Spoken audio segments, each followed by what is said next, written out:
नमस्कार। लेखक, अनुवादक और आयोजन धर्मी अशोक वाजपेयी जी की सर्जनात्मक सक्रियता के कई पक्षों से हम सभी भली भांति अवगत हैं। उनके इन आयामों पर जनसुलभ पुस्तकालय की ओर से एकाग्र का आयोजन किया जा रहा है। आज उसकी 10वीं कड़ी है और इसमें हमारे साथ दो बेहद खास मेहमान जुड़े हुए हैं। अभिनेता, रंगकर्मी राजेंद्र गुप्ता जी और लेखक संपादक ओम थानवी जी। इस एकाग्र में इन दोनों से बातचीत होगी। अशोक वाजपेयी जी के लेखकीय वैशिष्ट और उनकी आयोजन धर्मिता पर भी चर्चा होगी। उनसे जुड़े कुछ यादगार प्रसंग ओम थानवी जी और कुछ एक राजेंद्र गुप्ता जी हमसे साझा करेंगे। मित्रों, आज की इस परिचर्चा का एक विशेष संदर्भ भी है। वह है सुपरिचित कथा शिल्पी कृष्णा सोबती जी का और अशोक वाजपेयी जी का संग साथ। आज इसलिए भी यह खास संदर्भ है क्योंकि आज कृष्णा सोबती जी की पुण्यतिथि है। हम उनकी स्मृतियों को नमन करते हैं और लगातार उनके रचना संसार में अवगाहन करते हुए, उन्हें अधिक से अधिक पढ़ते हुए हर बार कुछ नए तरीके से समृद्ध भी होते हैं। और इस अवसर पर चूंकि हमारे साथ राजेंद्र गुप्ता जी जुड़े हुए हैं और बमुश्किल पकड़ में आए हैं, तो कुछ एक चुनिंदा कविताओं का, अशोक जी की कुछ चयनित कविताओं का पाठ भी राजेंद्र जी हमारे बीच करेंगे।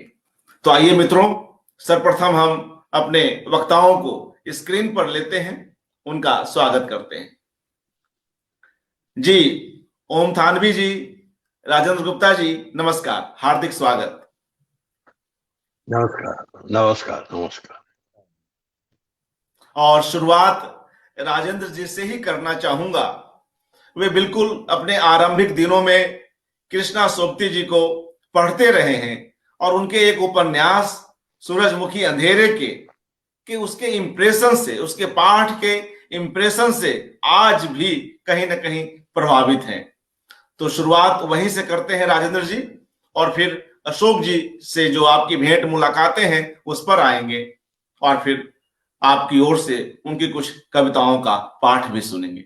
आदरणीय राजेंद्र गुप्ता जी, स्वागत।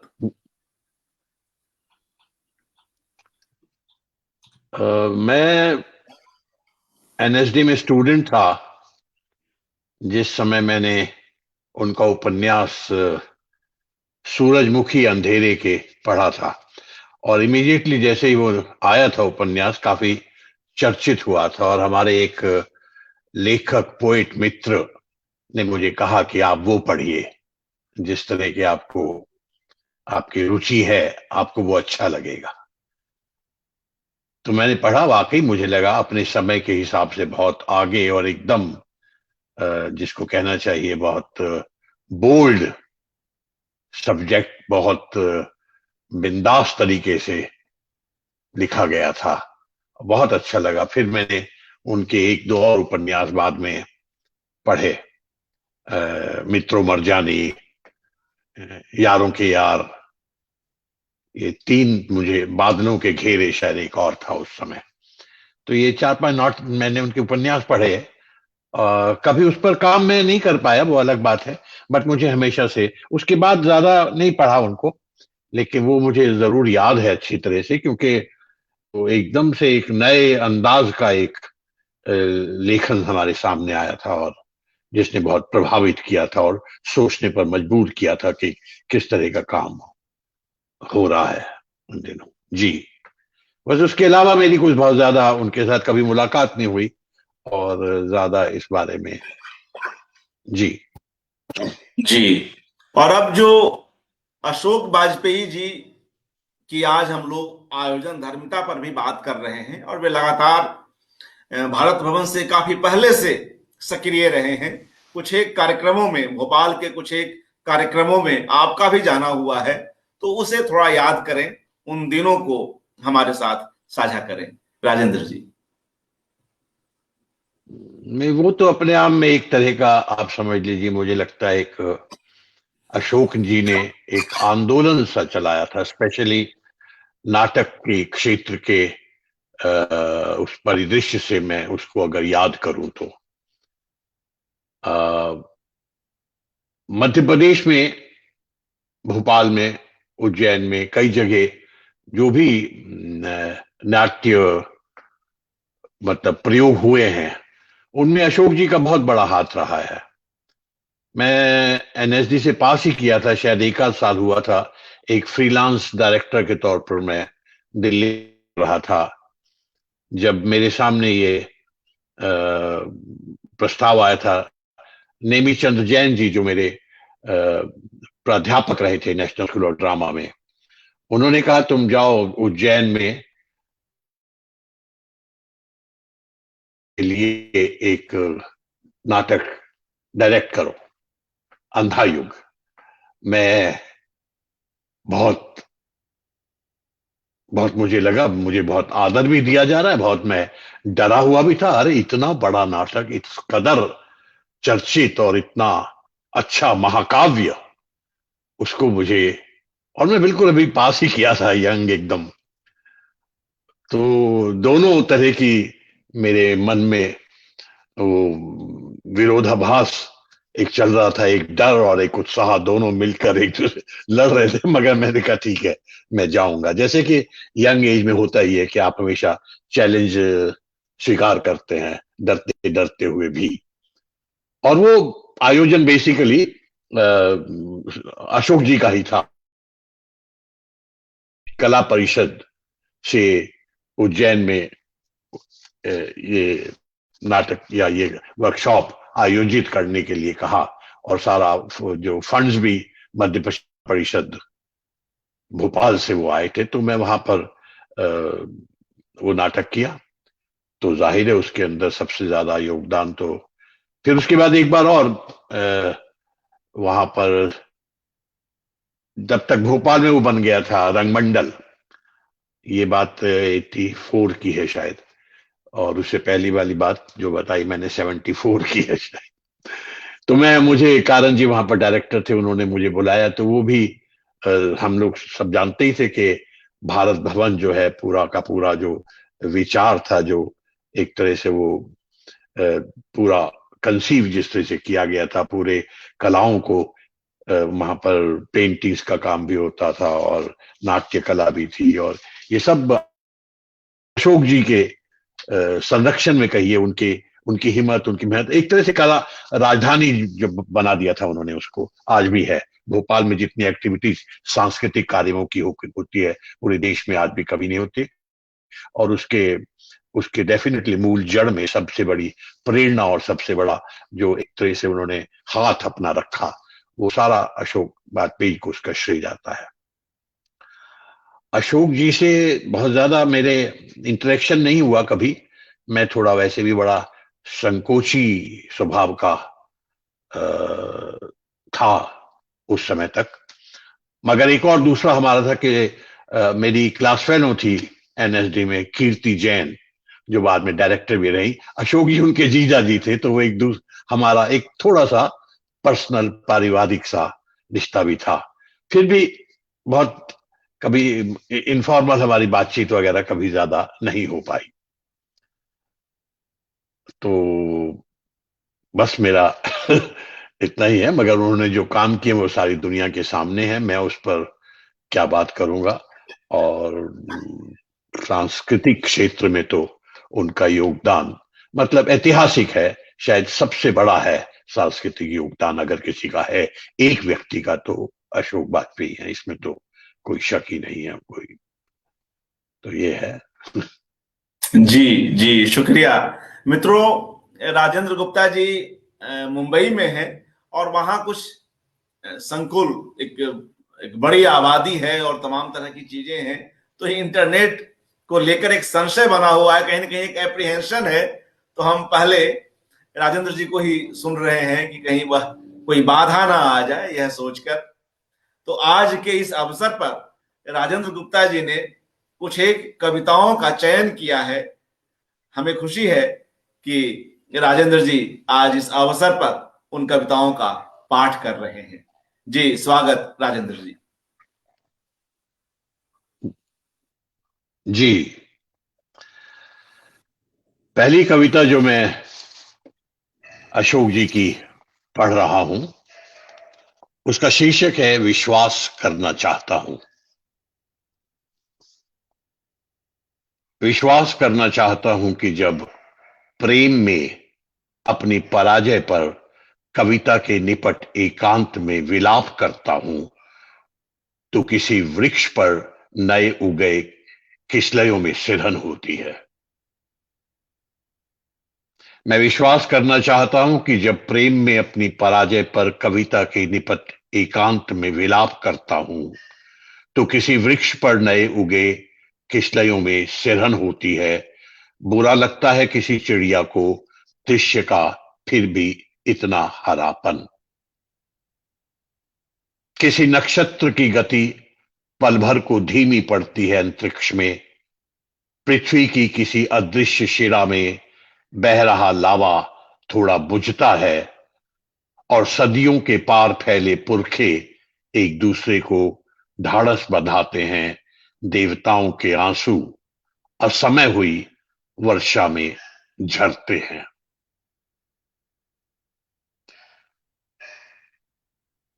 मैं रोता हूं तो पूरे ब्रह्मांड में झंकृत होता है दुख का वृंदवादन। विश्वास करना चाहता हूं कि मैं रोता हूं तो पूरे ब्रह्मांड में झंकृत होता है दुख का एक वृंदवादन।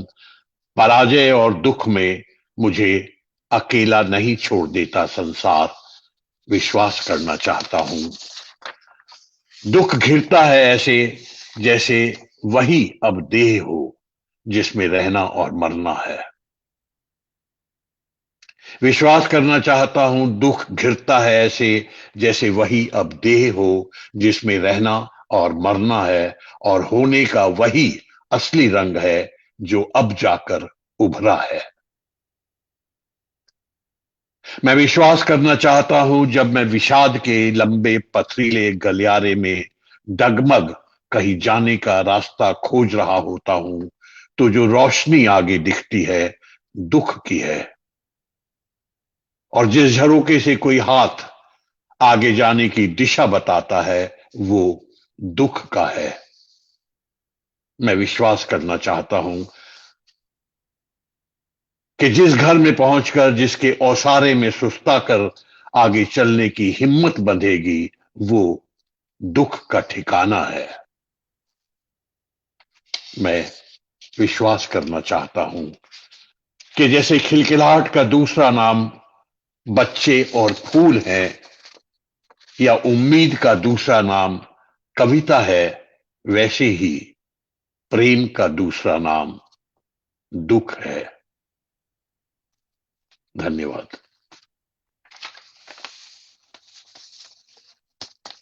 अगली कविता है सड़क पर जा रहा सड़क पर एक आदमी।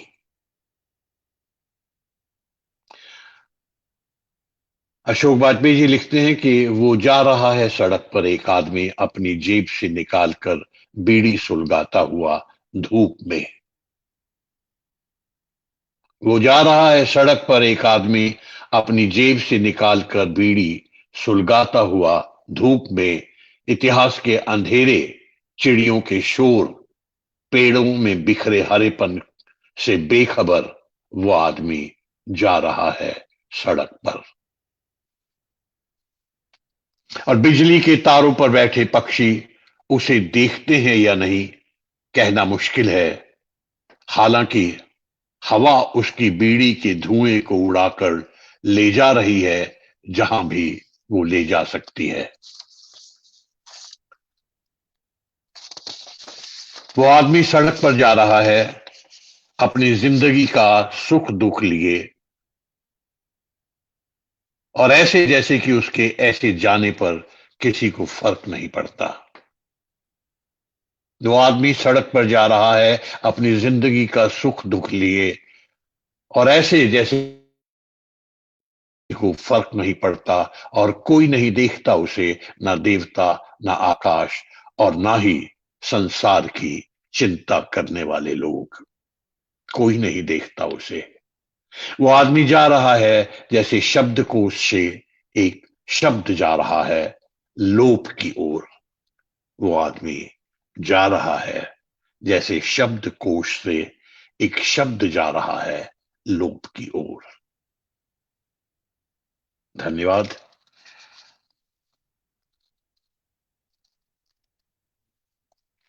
तीसरी कविता है, सॉरी, अभी ये कविता ये अभी पूरी नहीं हुई है, माफ कीजिएगा। वो आदमी जा रहा है जैसे शब्दकोश से एक शब्द जा रहा है लोप की ओर, और ये कविता ना ही उसका जाना रोक सकती है और ना ही उसका इस तरह नामहीन ओझल होना। ये कविता ना ही उसका जाना रोक सकती है और ना ही उसका इस तरह नामहीन ओझल होना। और कल जब शब्द नहीं होगा और ना ही ये आदमी, तब थोड़ी सी जगह होगी खाली सी पर अनदेखी। कल जब शब्द नहीं होगा और ना ही ये आदमी, तब थोड़ी सी जगह होगी खाली सी पर अनदेखी, और एक और आदमी उसे रौंदता हुआ चला जाएगा। और एक और आदमी उसे रौंदता हुआ चला जाएगा। समय से अनुरोध। ये तीसरी कविता है अशोक जी की जो मैं पढ़ रहा हूं, जिसका शीर्षक है समय से अनुरोध।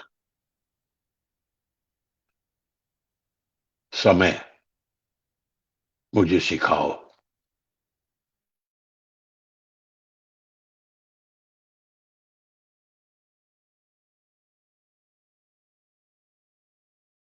जी राजेंद्र जी, अ, मुझे लगता है कुछ कनेक्शन में समस्या आई है। हम राजेंद्र जी द्वारा यह कविता, जी हाँ, माफ कीजिएगा, वह आवाज कुछ देर के लिए कट गई थी, तो इस कविता को अच्छा, शुरू से कृपया पढ़ें जी। जी ठीक है। हाँ, समय से कविता का अनुरोध। शीर्षक है समय से अनुरोध। समय मुझे सिखाओ, कैसे भर जाता है घाव, पर एक अदृश्य फांस दुखती रहती है जीवन भर। समय मुझे बताओ, कैसे जब सब भूल चुके होंगे रोजमर्रा के जीवन व्यापार में, मैं याद रख सकूं और दूसरों से बेहतर न महसूस करूं। समय मुझे सिखाओ, मुझे सुझाओ समय, कैसे मैं अपनी रोशनी बचाए रखूं तेल चुक जाने के बाद भी, ताकि वो लड़का उधार लाई महंगी किताब एक रात में ही पूरी कर सके। समय मुझे सुनाओ वो कहानी, जब व्यर्थ पड़ चुके हों शब्द और अस्वीकार किया जा चुका हो सच, और बाकी न बची हो जूझने की शक्ति, तब भी किसी ने छोड़ा ना हो प्रेम। समय मुझे सुनाओ वो कहानी, जब व्यर्थ पड़ चुके हों शब्द, अस्वीकार किया जा चुका हो सच, बाकी न बची हो जूझने की शक्ति, तब भी किसी ने छोड़ा ना हो प्रेम। तजी ना हो आसक्ति और झुटलाया ना हो अपना मोह। समय सुनाओ उसकी गाथा, जो अंत तक बिना झुके, बिना गिड़गिड़ाए या लड़खड़ाए, बिना थके और हारे, बिना संगी साथी, बिना अपनी यातना को सबके लिए गाए, अपने अनंत की ओर चला गया। समय सुनाओ उसकी गाथा, जो अंत तक बिना झुके, बिना गिड़गिड़ाए, बिना लड़खड़ाए, बिना थके और हारे, बिना संगी साथी, बिना अपनी यातना को सबके लिए गाए, अपने अनंत की ओर चला गया। समय अंधेरे में हाथ थामने और सुनसान में गुनगुनाहट भरने, सहारा देने, धीरज बंधाने, अडिग रहने, साथ चलने और लड़ने का कोई भूला बिसरा पुराना गीत तुम्हें याद हो तो समय गाओ। समय अंधेरे में हाथ थामने, सुनसान में गुनगुनाहट भरने, सहारा देने, धीरज बंधाने, अडिग रहने, साथ चलने और लड़ने का कोई भूला बिसरा पुराना गीत तुम्हें याद हो तो समय गाओ, ताकि ये समय, ये अंधेरा, ये भारी असह्य समय कटे। समय मुझे सिखाओ। धन्यवाद। जी जी, शुक्रिया राजेंद्र जी, इन कविताओं का इस प्रभावी अंदाज में पाठ करने के लिए। और हम सभी को यह विश्वास हर बार रहता है कि आप जब कविताओं का पाठ करते हैं तो हम लोग कैसे अनायास उसके साथ बंधते चले जाते हैं। मित्रों, अभी हम लोगों ने अशोक वाजपेयी जी की 3 कविताओं विश्वास करना चाहता हूं, सड़क पर एक आदमी और समय से अनुरोध का पाठ सुना राजेंद्र जी की ओर से। आज चर्चा कृष्णा सोबती जी की भी हो रही है, आवश्यक है, और उनकी जितनी भी चर्चा की जाए कम ही लगता है। हम हशमत, जो उनकी बेहद चर्चित पुस्तक रही, कई खंडों में हमारे बीच है। हम हशमत 3 में वे अशोक वाजपेयी जी की कुछ एक कविता पंक्तियों को उद्धृत करती हैं, उसके बारे में बात करती हैं। मैं पहले जरा उनको पढ़ लूं, इसके बाद हम ओम थानवी जी को सुनेंगे। ओम थानवी जी दोनों ही सर्जकों के साथ लंबे समय तक जुड़े रहे हैं और ऐसी कई साझा स्मृतियां हैं, ऐसे कई आपसदारी के प्रसंग हैं जो आज हम ओम जी के माध्यम से जान पाएंगे, समृद्ध हो पाएंगे। पहले हम हशमत 3 की कुछ एक पंक्तियां कृष्णा सोबती जी की और फिर उनके ही उद्धरण में अशोक वाजपेयी जी की कुछ पंक्तियां। कृष्णा जी लिखती हैं, अशोक वाजपेयी की कविता पंक्तियों का सहज घनीला कल्पनालोक सुधी पाठक को उच्चारण कर दोहराने को उत्साहित करता है, इसलिए कि वह मात्र पांडित्य और वैराग्य की कविता नहीं, जीवन के तत्काल और यथार्थ को स्पर्श करती, शब्दों में लहराती भारतीयता के आत्मिक ध्वनि संसार की तरंगे हैं। उनकी पंक्तियों का सहजपन आपके अंतर को ध्वनित करता है। और एक कविता से वे कोट करती हैं, कविता है अशोक वाजपेयी जी की, तुम ऋतुओं को पसंद करती हो, तुम ऋतुओं को पसंद करती हो और आकाश में किसी न किसी की प्रतीक्षा करती हो। तुम्हारी बाहें ऋतुओं की तरह युवा हैं, तुम्हारे कितने जीवित जल तुम्हें घेरते ही जा रहे हैं, और तुम हो कि फिर खड़ी हो, अलसाई धूप ताप मुख लिए, एक नए झरने का कलरव सुनती, एक घाटी की पूरी हरी महिमा के साथ अनंत लोक की उस शक्ति के साथ। और फिर कई और बातें करती हैं, अगर अवसर रहा तो हम उन पर भी चर्चा करेंगे।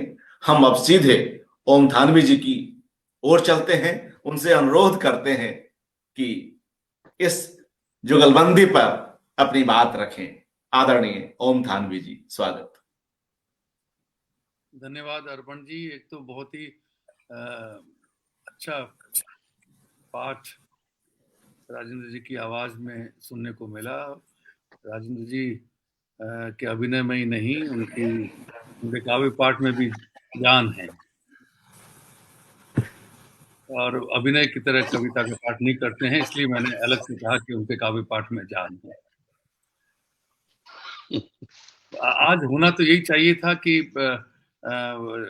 एक बड़े कवि और संस्कृति कर्मी का जन्मदिन आप ऑनलाइन मना रहे हैं और हम लोग उनकी कविताओं का पाठ करें। और मैं वैसे भी कोई साहित्य का आलोचक नहीं हूँ, पाठक ही हूँ।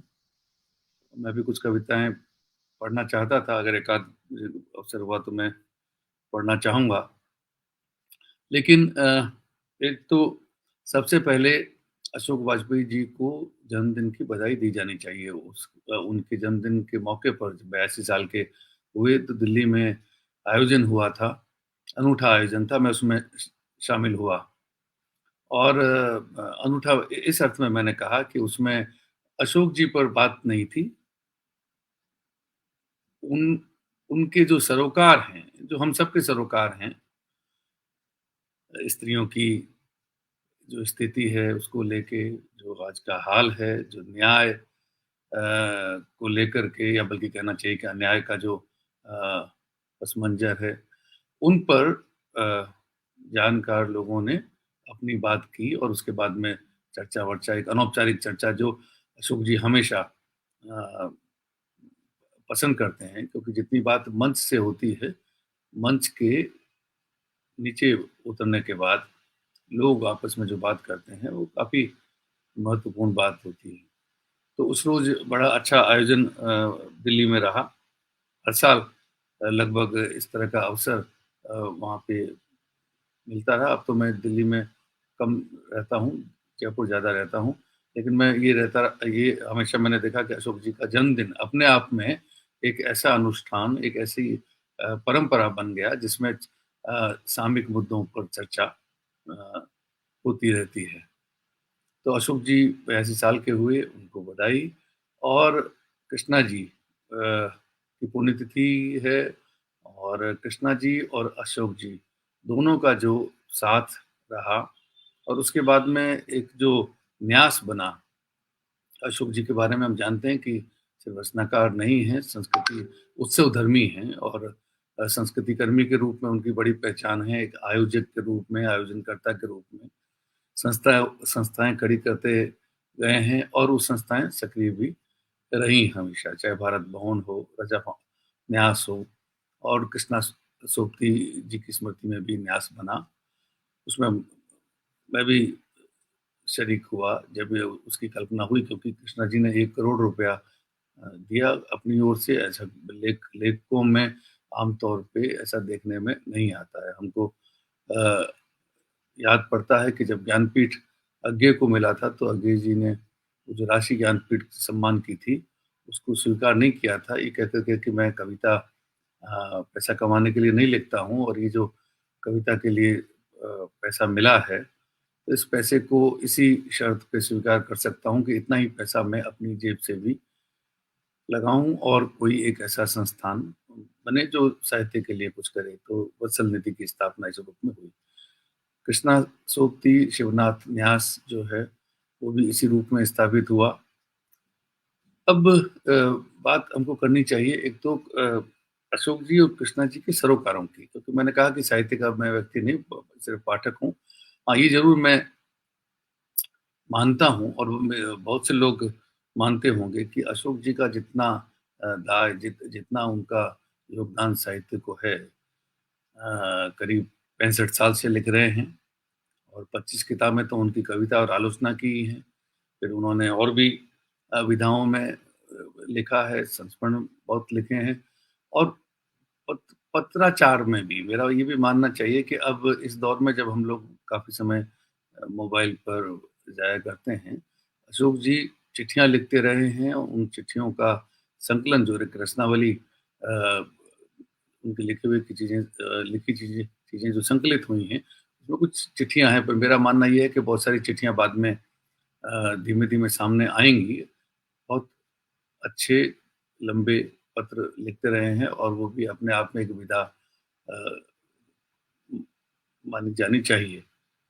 लेकिन ये जो साहित्य में उनका योगदान है, मैं व्यक्तिगत तौर पे महसूस करता हूँ कि उसकी ठीक से कद्र जितनी होनी चाहिए नहीं हुई है। लोग बहुत राग द्वेष तो हिंदी में वैसे ही बहुत ज़्यादा है, और अपने समय के ऐसे व्यक्ति के बारे में जो 65 साल से कविता लिख रहे हों और उसके अलावा और विधाओं में भी लिखा हो और साहित्य में भी और समाज में भी उनका जो योगदान है, तो ठीक है, जन्मदिन है और आपने ये आयोजन किया है, पर जिस तरह से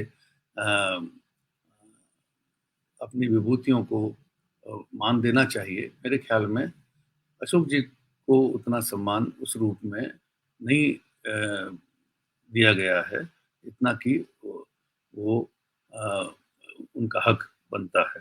ये मेरी राय है।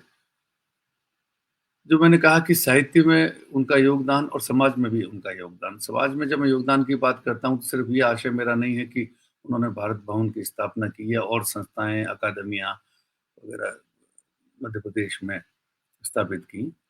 अपने वक्त पर खासकर पिछले 10-15 वर्ष में मैंने देखा करीब से कि उनकी चिंताएं, उनके सरोकार और उनकी प्रतिक्रियाएं सड़क पे उतर आए। मंडी हाउस से राष्ट्रपति भवन तक कलाकारों को एक किया। जो कांग्रेस की सरकार थी तब भी प्रतिरोध का स्वर उनका मुखर था, और उसके बाद जब नरेंद्र मोदी की सरकार आई, तो उसके बाद में उन्होंने जो सक्रियता दिखाई, मेरे ख्याल में पूरा समूचा लेखक समुदाय और कला की दुनिया भी, जो हमेशा आमतौर पे चुप ही रहती है, कला की दुनिया में मुखर होना, अन्याय के खिलाफ बोलना, अपनी कला में, अपनी विधा में, अपनी रचनाओं में, अपनी चित्रकला में शायद व्यक्त करते होंगे, लेकिन संगीत या नृत्य में तो आप किस तरह करते होंगे। मौका पड़ता है कि संस्कृति की दुनिया के लोग कभी ऐसी जब चीजें लगे कि लेखकों के साथ, पत्रकारों के साथ अभिव्यक्ति की दुनिया में अन्याय हो रहा है, उन पर एक तरह उनका दमन हो रहा है, तो उस वक्त वो सामने आए। जो कम लोग सामने आते हैं, अशोक जी ने कोशिश की उनको सामने लाने की। और 2015 में जब प्रतिरोध नाम से एक आयोजन कॉन्स्टिट्यूशन क्लब में हुआ, जिसमें अशोक जी के साथ वंदना राग, अपूर्वानंद, मुझे भी उसमें मेरा भी उत्साह रहा कि उसमें शरीक हूँ। और कितने लोग उसमें जमा हुए, रोमिला थापर भी आई, पी साईनाथ भी वहाँ पे थे, लेकिन कृष्णा सोबती, इसलिए इसका उल्लेख करना चाहता हूँ कि कृष्णा जी व्हील चेयर पर वहाँ आई और उन्होंने जो वहाँ पे भाषण दिया, वो अभी भी यूट्यूब पे या कहीं पर आप दोबारा सुने तो रोंगटे खड़े करता है। और इस तरह से सत्ता को ललकारना, जब सत्ता में लोग बैठे हों और लोग डरते हों, उस वक्त उन्होंने जो बोला, और उसके बाद में जब वो आके अपनी कुर्सी पे बैठी, जब तक नहीं ठीक से बैठ गई, तब तक सारा हॉल अपने पाँव पे खड़ा रहा। ये इस तरह का सम्मान कृष्णा जी को जो मिला, मेरा मानना ये है कि ये प्रतिरोध का स्वर कृष्णा जी का और अशोक जी की जो कोशिशें तो लगातार चल रही हैं, और उसकी कीमत भी उनको चुकानी पड़ रही है। कम लोग जानते हैं कि किस तरह से उनके साथ में भी जो सलूक हुआ, और उसको उन्होंने चुपचाप जो है वो बर्दाश्त किया, और धीमे धीमे करके चीज़ें सामने आएंगी। लेकिन इस दौर में उनकी उपस्थिति, मेरा मानना ये है कि साहित्य और कलाओं के साथ में समाज के प्रति उनका जो सरोकार जिस रूप में देखने में आया है, उसकी चर्चा की जानी चाहिए, उसकी कदर होनी चाहिए। अशोक जी सिर्फ कवि ही नहीं और सामाजिक कार्यकर्ता ही नहीं, बल्कि एक कला रसिक के रूप में भी मुझको बहुत प्रभावित करते रहे। अगर मैं कहूँ कि मेरी कोई समझ या रुचि विभिन्न कलाओं में विकसित हुई या गहरी हुई, तो उसमें अशोक जी को देखना, उनको पढ़ना, देखिए उन्होंने उन्होंने शायद 1959 में 60 में हुसैन साहब की एक पेंटिंग देखकर कविता लिखी, अली अकबर खान साहब को सुनते हुए कविता लिखी, और उसके बाद में लगातार जो अकादमियां और संस्थान उन्होंने खड़े किए और उसमें जो कार्यक्रम होते रहे, तो आप कुमार गंधर्व की बात करें, रजा साहब की बात करें, आप कृष्ण खन्ना की बात करें, तो ये कारण नहीं था कि उनको ललित कला अकादमी का भी अध्यक्ष बनाया गया था, जो एक साहित्यकार को इस तरह का सम्मान मिले, ये सामान्यतः नहीं होता है। तो कलाओं, विभिन्न कलाओं के प्रति उनकी जो रसिकता है, वो भी एक बड़ी बात है, और एक उससे जो एक समझ मिलती है, जो मैंने अपना उदाहरण दिया कि मैं खुद इस तरह से अपने आप को कितनी आपकी रुचियां फैल सकती हैं और विकसित हो सकती हैं, उसमें अशोक जी की भूमिका मैं मानता हूँ, उसको भी पहचाना जाना चाहिए।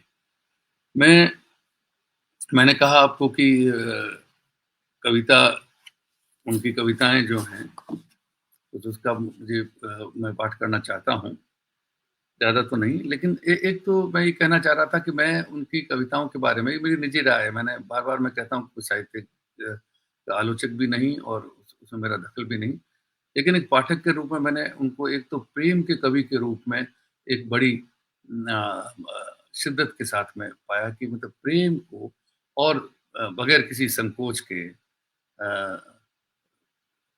अभिव्यक्त कविता में कम लोग करना चाहते हैं, कम लोग करते हैं, कम लोगों ने किया है। अशोक जी ने बहुत ही खुलकर प्रेम कविताएं लिखी हैं और बहुत अच्छी प्रेम कविताएं हैं। दूसरा, उनके काव्य में अपना समय तो बोलता भी है, इतिहास बोध भी बोलता है, और एक लाचारी भी जो है, जो वक्त में किसी के सामने भी पेश आ सकती है, वह भी कहना चाहिए कि एक पंक्ति है उनकी, हम अपना समय नहीं लिख पाएंगे। तो अपना समय न लिख पाने की जो एक बेचैनी है, विवशता है, ये विवशता उनकी कविताओं में, अनेक ऐसी कविताएं मिल सकती हैं इसमें है इसकी कोशिश, लेकिन फिर भी अ, उसकी बेचैनी आपको अनुभव हो सकती है। प्रेम की सिर्फ 4 पंक्तियां, एक जीवित पत्थर की 2 पंक्तियां, रक्ताब उत्सुक कांप कर जुड़ गईं, मैंने देखा मैं फूल खिला सकता हूं। ये 4 पंक्तियां मैंने इसलिए पढ़ी कि ये बहुत लंबी कविता पढ़ने की जरूरत नहीं है। प्रेम के बारे में इस तरह से कोई कह सकता है कामुकता है, कोई और बेहतर शब्द ऐंद्रिकता या मांसलता या इस्तेमाल कर सकता है, पर कविता के लिए इस तरह से उसकी व्याख्या नहीं की जानी चाहिए, क्योंकि कविता, जैसा कि आगे की पंक्ति के है कि चिड़िया को जितने भी नाम दिए थे, सब झूठे पड़ गए जब बोली चिड़िया। कविता के बारे में बहुत ज़्यादा कुछ कहने की जरूरत नहीं, अगर कविता खुद आपको अपनी ताकत से प्रभावित करती हो। एक तो प्रेम की कविताएं अशोक जी की मुझको बहुत अच्छी लगती हैं, और बहुत उनमें मतलब कहना चाहिए कि मतलब साहित्य आखिर क्या करता है, कविता क्या करती है। तो ये जो कहा जाता है कि थोड़ा बहुत आप बेहतर इंसान बनते हैं अच्छा साहित्य पढ़ने के बाद, अच्छी कविता पढ़ने के बाद, प्रेम की कविता पढ़ने के बाद, संघर्ष की कविता पढ़ने के बाद। ये नहीं कि कोई एक कंटेंट पर ही आ, आ, आपकी दुनिया, आपका जीवन, आपका आपका विचार बदलता हो, पर ये जो प्रेम, अपना समय, इतिहास बोध, समसामयिक चीजें, इसके साथ साथ एक और चीज जिसके बारे में मैं खास तौर पे उसका उल्लेख करना चाहता हूँ, वो अशोक जी घर परिवार के बारे में। तो उनसे मिलने पर नहीं लगता कि वो इतने घर पोसू या पारिवारिक व्यक्ति होंगे।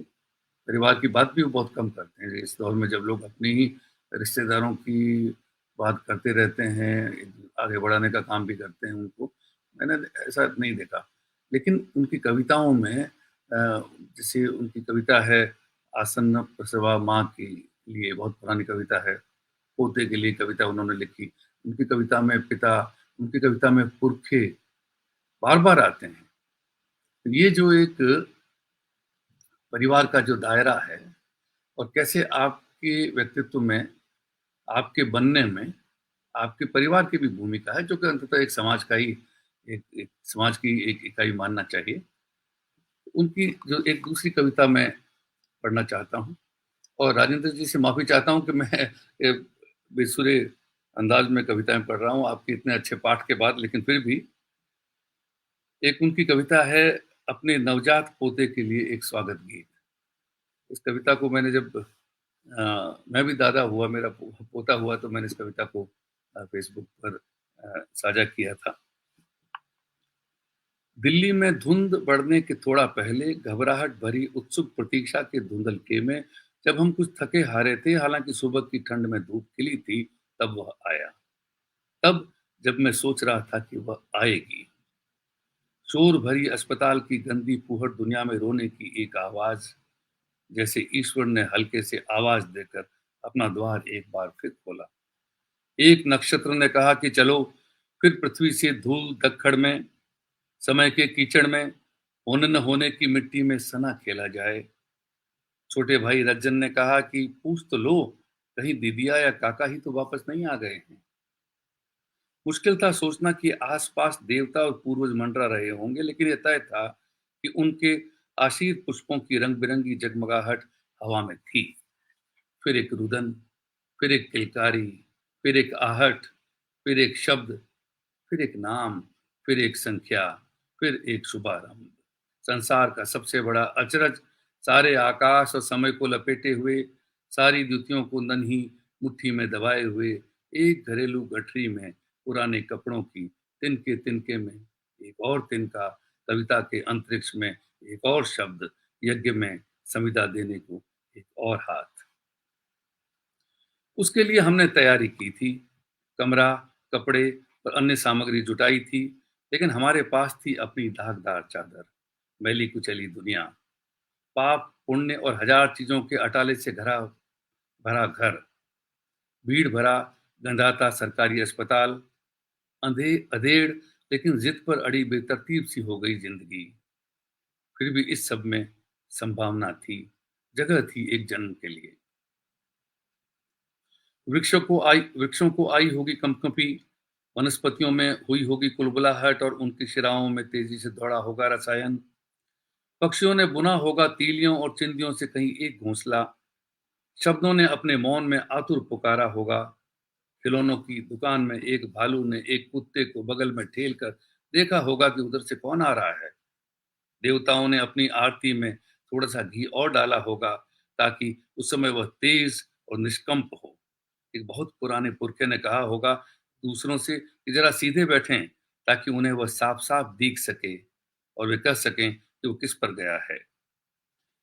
जैसे जाना लगातार है, वैसे ही आना भी। जो जा रहा था तभी उसे शायद ही पता हो कि वह आ रहा है, और जब वो आया तो सब जाना पल भर के लिए थम गया, हम जैसे उस यति में ही अमर हुए। यह क्या है जो हम में जुड़ गया है? यह क्या है जो हम अब तक नहीं जानते थे, लेकिन अब जो हमारा है, हम में है, हम जिसके इर्द गिर्द मंडराते हैं? ये कौन है जो मुस्कुराता है नींद में भी, तो पूरा घर एक फूल की तरह खिल जाता है? ये किसके रोने की आवाज आधी रात के ठंडे अंधेरे में सुनकर लगता है कि अंतरिक्ष में कोई तारा बिलप रहा है? यह क्या है? किसी देवालय में देवता जैसा, जिसे देखे बिना अब दिन शुरू नहीं होता, जिसे प्यार किए बिना दोपहर ढलती नहीं, जिसकी देव निद्रा में मुस्कान देखे बिना होती नहीं है रात की शुरुआत, जिसकी आंखों की चमक बिना अब घर में कुछ भी जगमगाता नहीं। प्राय अखंड नींद सोने वाले की आंख भी रात में कई बार खुल जाती है, कभी कभी रोने की आवाज से, कभी यूं ही आशंका से, और उसके कमरे तक दबे पांव जाकर देख आते हैं कि वह सो या रो रहा है। उसने घर का समय और मौसम बदल दिया है। वह जागता है तो सुबह होती है, लगभग शाम होने पर हो पाता है दोपहर का भोजन और आधी रात के कुछ पहले रात का खाना। रात भर उसे बारी बारी से देखने आते हैं अदृश्य पुरखे। पता नहीं कौन कौन से देवता। उसके कमरे में संसार एक गर्माहट भरी गुफा बनकर बस गया है। लगता है बाहर जो ओस झर रही है, देव शिशु की आंखों से झर रहा आंसू है। राजपुर गढ़ेवा में अपनी भंडरिया से कुछ सूख सा गया पेड़ा निकालकर सबको बांट रही है आजी। उधर 44 गोपालगंज में जल्दी से घर के ही कुएं पर नहाकर गुलगुले बना रही दीदिया। अम्मा चिल्ला रही हैं कि मुहूर्त आ गया है और अभी आरती की थाली नहीं सजी है। T14 Mukherjee court Saint Stephen's में कमरे में मेरे घुसने के पहले कोई और घुस गया है। वहां D8 74 बंगले में हर कोना धूप में जगमगा रहा है। सब आ रहे हैं, हवा में अदृश्य तैरते, समय को लपेटे हुए, काल में घिरे हुए सब आ रहे हैं। वे घेर कर खड़े हैं उस उजली सी दमकती रेखा को जो अभी अभी अटपटे पदाघातों से खिंच गई है, लेकिन पगडंडी नहीं बनी है जिस पर वह आया है। मिट्टी की गंध लिए ताजे धोए दिए सा, सुबह देर तक चमकने वाले तारे सा, कविता में आ गए कोष के बाहर के शब्द सा, धूप सा, चांदनी सा, ओस सा, रोशनी सा, रंग सा, वर्णमाला के अभी तक न लिखे गए अक्षर सा। मैं अपनी अधेड़ आंखों से देख रहा हूं कि सब कुछ निरंतर है, कि अटूट है जीना, कि हम मरते या मिटते कहाँ हैं, कि हम होते चलते हैं बार बार, और फिर भी ऐसे कि पहली ही बार, और इस बार तो जैसे सचमुच पहली बार। ये पोते के होने पर जो उन्होंने कविता लिखी थी। और मैंने जैसा कि कहा कि घर परिवार के बारे में, बच्चों के बारे में, माँ के बारे में, पुरखों के बारे में, हिंदी में ऐसी कविताएं, आत्मीय कविताएं कम पढ़ने में आई। और अब मैं अंत में, क्योंकि समय हुआ होगा, लेकिन जिस चीज का मैंने उल्लेख किया कि अपने वक्त के बारे में मुखर होकर के गतिविधियों में शरीक होना एक बात है, लेकिन क्या साहित्य में भी उनकी आवाज हमको सुनाई देती है। तो अशोक जी की कविताएं जो पिछले मेरा मानना कोई 8-10 वर्ष की कविताएं, इस दौर में लोग नहीं बोलते हैं। मेरे दोस्त रवीश कुमार की किताब का नाम ही है कि बोलना चाहिए, या ऐसा ही कुछ भाव है। लोग नहीं बोलते हैं, लोगों को लोग ललकार रहे हैं, कहते हैं कि बोलें, लेकिन लोग डर रहे हैं, नहीं बोल पाते हैं।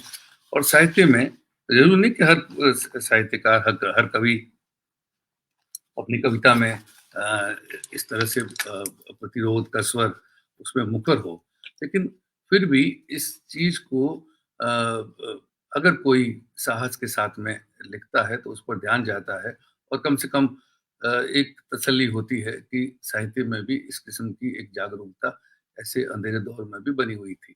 मैं एक या दो कविता का पाठ करना चाहता हूँ। ये कविता वे आ सकते हैं 3 वर्ष पहले की है, 2020 की। वे कभी भी आ सकते हैं मुस्तंड भयावने लाठी भांजते हुए भक्ति की बुलंद आवाज में तहकीकात करने, ये पूछने कि तुम क्या कर रहे हो, पता है तुमको तुम क्या कर रहे हो। तुम अपनी सहमति लड़खड़ाती आवाज में कहोगे मैं समझा नहीं आप क्या पूछ रहे हैं। वे तुम्हारी मुश्कें बांध देंगे और कहेंगे हम बताते हैं हम क्या पूछ रहे हैं। वे तुम्हारी पीठ पर कसकर एक मुक्का मारेंगे, इतना जबरदस्त कि तुम्हारी बत्ती सी बाहर आने को होगी। तुम फिर भी रिरियाती आवाज में कहोगे मुझे जो दिखाई देता है उसी का बखान कर रहा हूं। उनमें से एक जो नाटा पहलवान लगता है कहेगा तुमको ये बखान करने का काम किसने सौंपा? तुम मानोगे, किसी ने नहीं। मैं कवि हूं, मेरा काम है गवाही देना। उनमें से एक दहाड़ेगा, तब तक तमाशबीनों की जुट गई भीड़ देखकर तुम्हें गवाही देने किसने बुलाया? बहुत धीमी आवाज में तुम कहोगे, भाषा ने। उनमें से दूसरा, जो अब तक चुप और निष्क्रिय है, बरसेगा, तुम्हारी भाषा की ऐसी की तैसी भक्ति, जयकार, विजय, क्या ये शब्द तुम्हारी भाषा में नहीं है? तुम हिम्मत बटोरकर कहोगे, भाषा में तो हैं, तो मेरी भाषा में नहीं। तुम्हारी भाषा गटर के काबिल है, कहकर वे तुम्हें गटर में ढकेल कर चले जाएंगे। वे आ सकते हैं कभी भी। और एक और पढ़ देता हूं।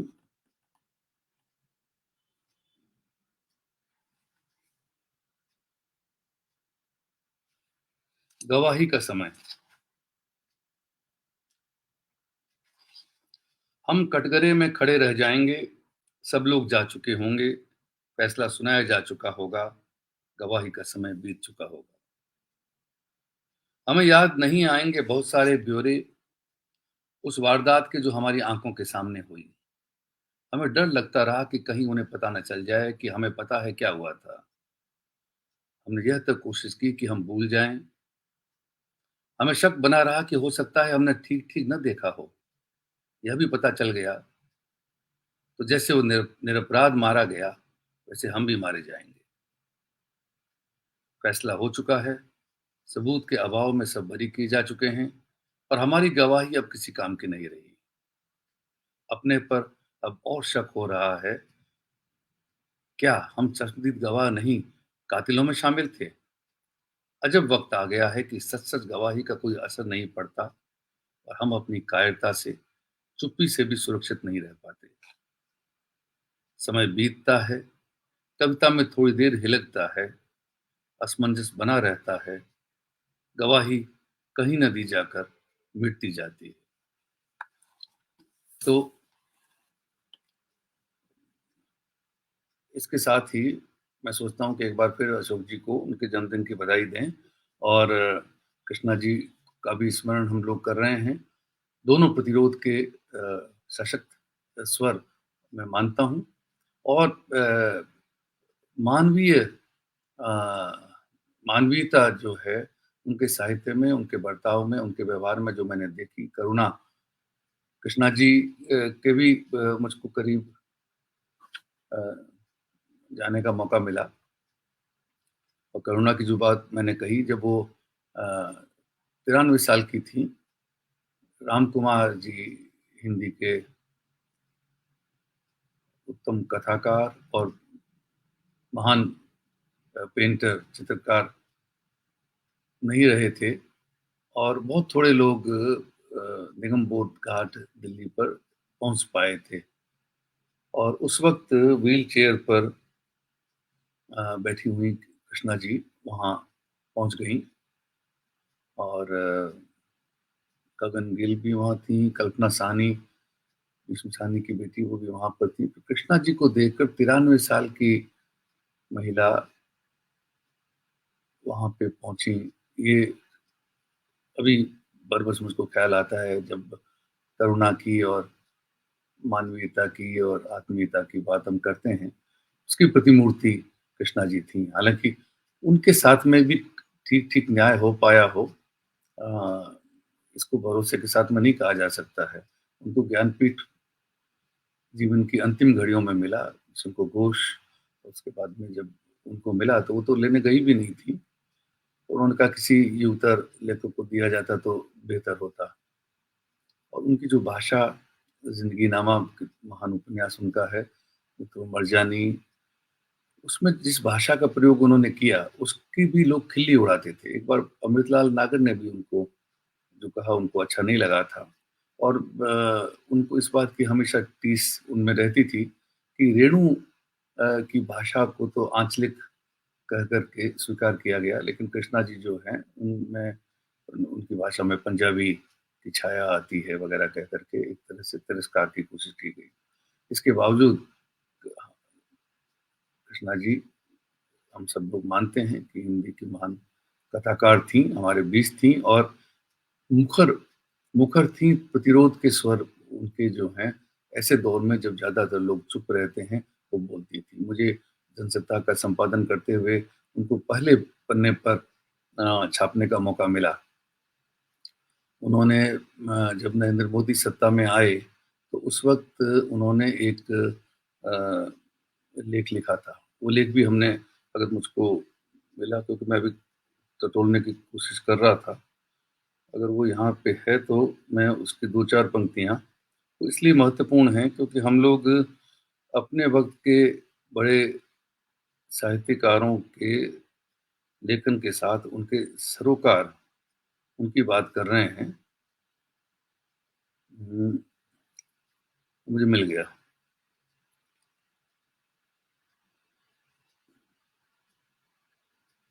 कि मैंने एक किसी किताब में शरीक हुआ, कृष्णा जी पे एक लेख लिखा था।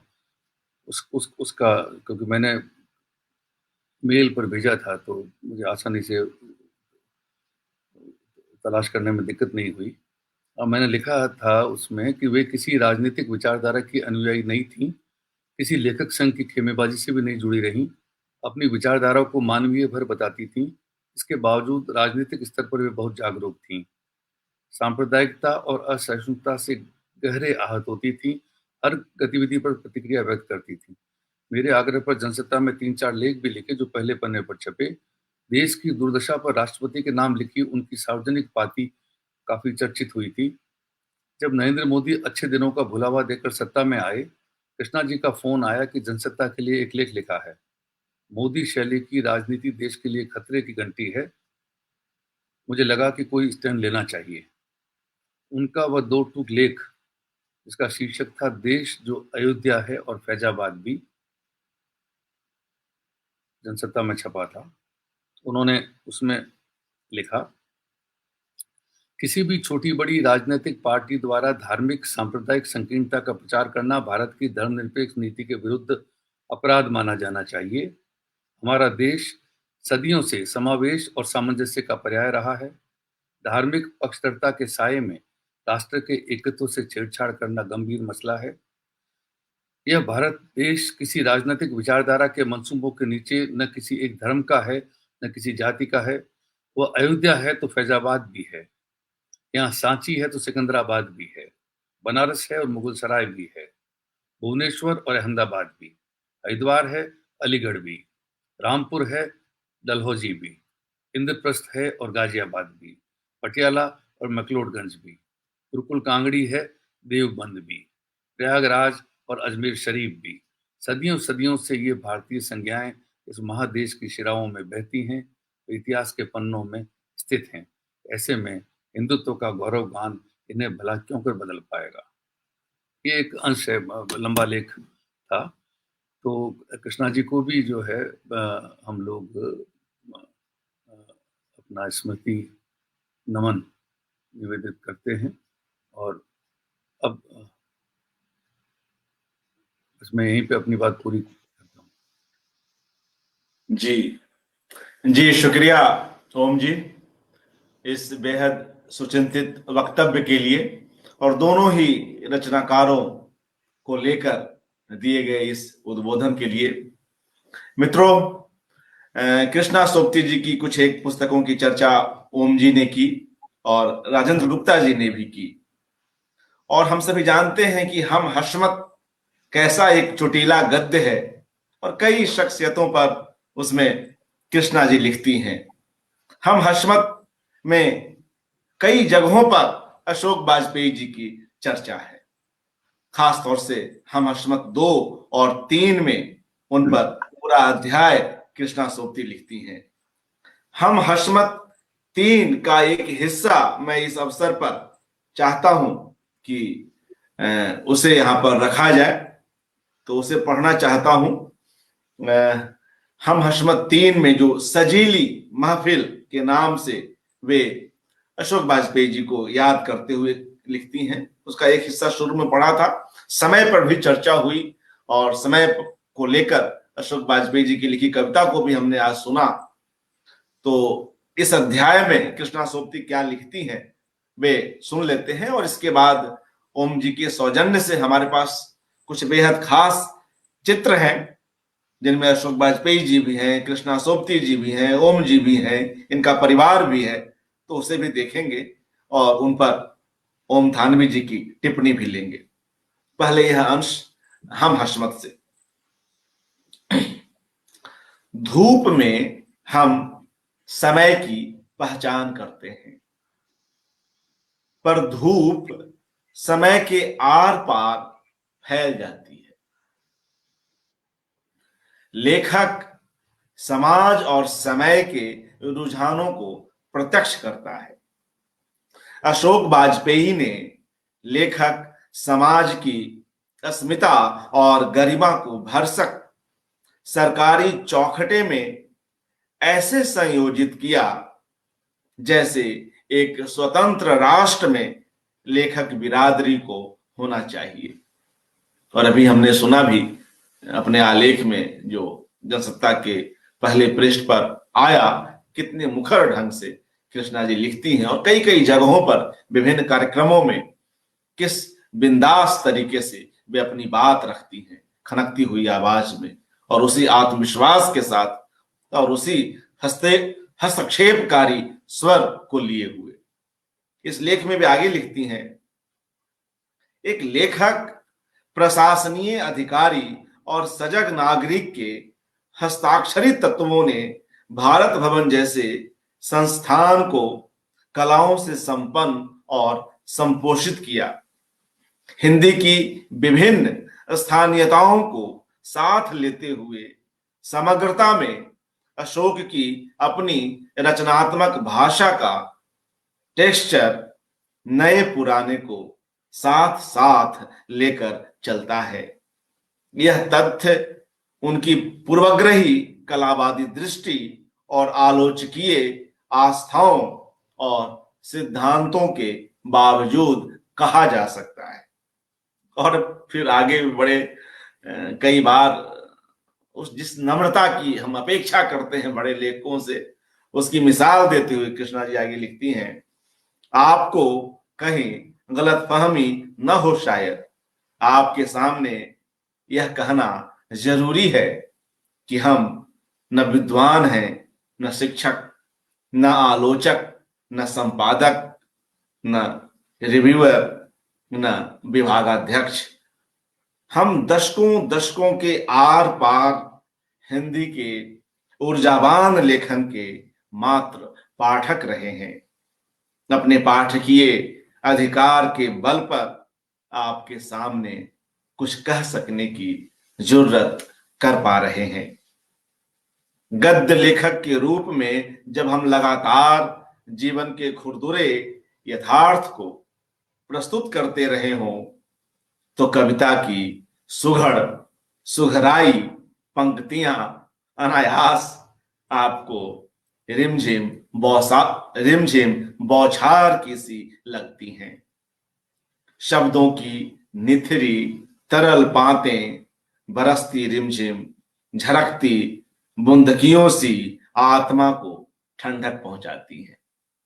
कृष्णा जी की भाषा के तो खैर कई कई स्तर हैं, हम सभी जानते हैं, और हर बार वे अपने ही ढांचे को तोड़ देती हैं, और क्या अंदाज में लिखती हैं ये कहने की जरूरत नहीं। मित्रों, समय भी हो रहा है, तो हम सीधे उन चित्रों के पास चलते हैं जो हमें आज ओम थानवी जी की ओर से प्राप्त हुए, उनको देखते हैं।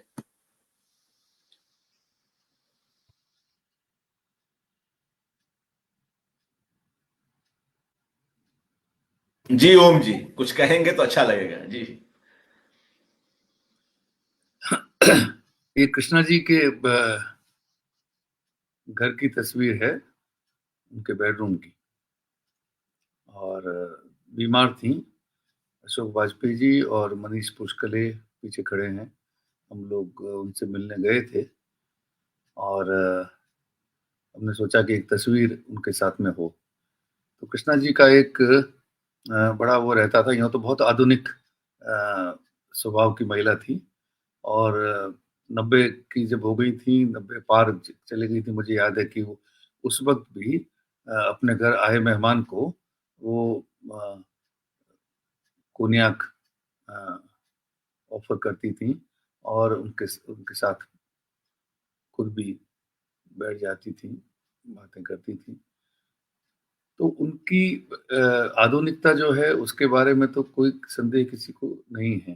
भाषा में भी, उनके बर्ताव में भी, उनकी जीवन शैली में भी। कि कुछ मामलों में बिल्कुल पारंपरिक थी। जैसे कि सिर ढकना, जैसे महिलाओं के बारे में हमारे यहाँ कहा जाता है, तो वो एक टोपी लगाया करती थी। तो टोपी की तस्वीर भी मैंने आपको भेजी थी, क्योंकि वो दीवार पर टंगी हुई थी खूंटी पर। तो उस वक्त चूंकि वो स्वस्थ नहीं थी और अपने बिस्तर पर लेटी थी, तस्वीर के लिए बैठी, तो उन्होंने कहा रुकिए जरा, एक मिनट रुकिए, और फिर उन्होंने एक दुशाला लेकर के और अ, अपना सिर जो है ढका और कहा कि हाँ अब तस्वीर लीजिए। तो उस वक्त की तस्वीर है। जी, आगे कुछ और तस्वीरों को देखते हैं। जी ये कृष्णा जी के घर हम लोग गए थे और इसमें उनको मौका नहीं मिला था कि वो तस्वीर के लिए इतना कोई दुशाला या टोपी पहन सकें। ये ऐसी बहुत कम तस्वीरें मिलेंगी आपको, वरना उनका सिर जो है हमेशा ढका रहता है। तो उस मैं और प्रेमलता जी, श्रीमती हमारी गई साथ में, और उस दिन उन्होंने एक उनको राजस्थानी गीत भी सुनाया था। बहुत खुश हुई। मैं भेजना चाहता था वीडियो, पर उसकी फाइल चूंकि काफी बड़ी है तो नहीं भेज सका। उस दिन की तस्वीर, ऐसी तस्वीरें और भी आपको वहाँ मैंने भेजी हैं शायद इस समय की।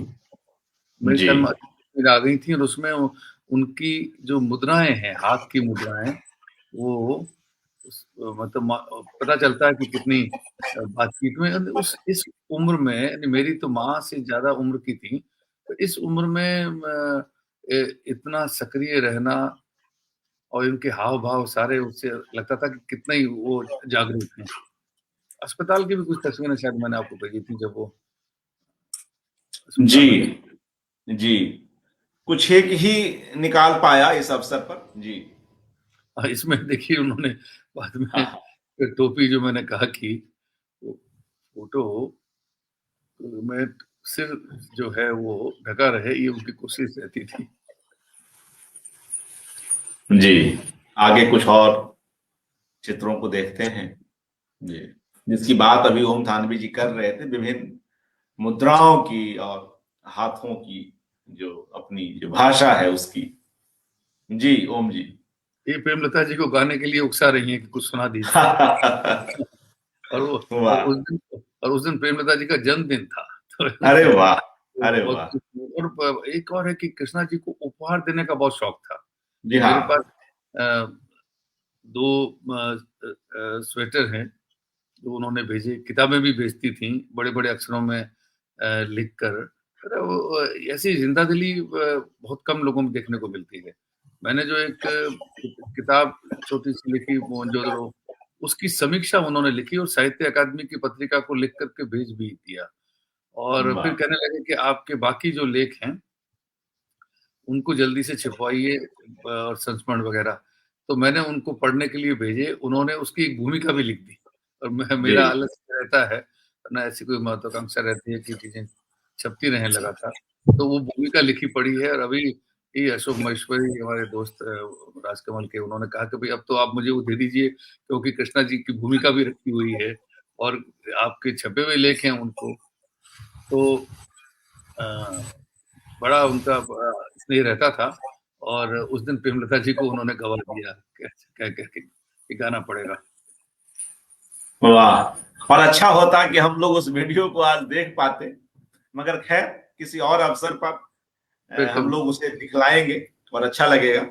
जी, ये कुछ बहाने हैं जिनके माध्यम से हम अपने सर्जकों को कुछ इस इन रूपों में भी याद कर पाते हैं। जी ओम साहब। ये अस्पताल में भर्ती थी, तो उस वक़्त की तस्वीर है, और इसमें मेरा बेटा और उसका बेटा, वाह। तो हम लोग गए थे मिलने के लिए। उसरत का है। और आप देखिए कि बीमारी उनकी थोड़ी देर को जैसे गायब हो गई बच्चे को देख करके, और बहुत काफी खुश थी। हलवा वलवा भी मंगाया अस्पताल में, और बल्कि उस वक्त वो एक फिल्म देख रही थी हॉलीवुड की जब हम लोग गए। जी, और आगे कुछ और देख लेते हैं।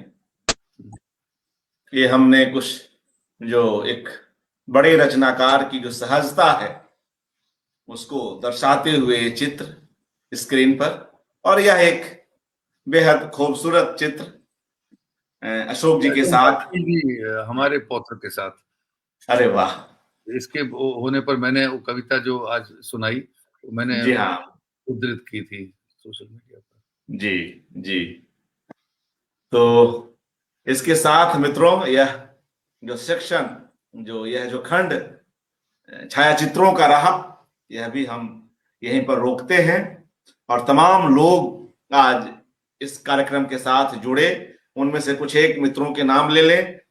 बीरू सोनकर जी, पूनम अरोड़ा, राजेश्वर वशिष्ठ, सुशीला पुरी, रश्मि वाजपेयी जी, बाबूशाह कोहली, अवनीश मिश्र, मिथिलेश चरण चौबे, अनुशक्ति सिंह, चरण सलूजा, के कुमार प्रसन्न, रजा न्यास, प्रयाग शुक्ल जी, कल्पना मनोरमा, बाल कीर्ति, शुभांगी श्रीवास्तव, अजय गौतम, अंशुल दाधीच, मंजुषा गांगुली जी, नरेंद्र कुमार महोदय, सूर्यनाथ सिंह जी, सत्यावान मोहम्मद अंसारी, भानु प्रकाश रघुवंशी जी, चंद्रभानु प्रसाद सिंह, अमित मिश्र, राकी गर्ग, प्रभात सवर्ण, योगेंद्र त्रिपाठी, रीता सिंह जी, प्रदीप कुमार ठाकुर और तमाम लोग। यहाँ हम उन्हीं की प्रतिक्रियाएं, उन्हीं के नाम ले पाते हैं जिनके कमेंट्स हमें मिल पाते हैं।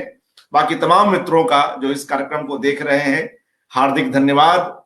हमारे साथ अभिनेता और नाट्यकर्मी राजेंद्र गुप्ता जी भी जुड़े, उनका धन्यवाद।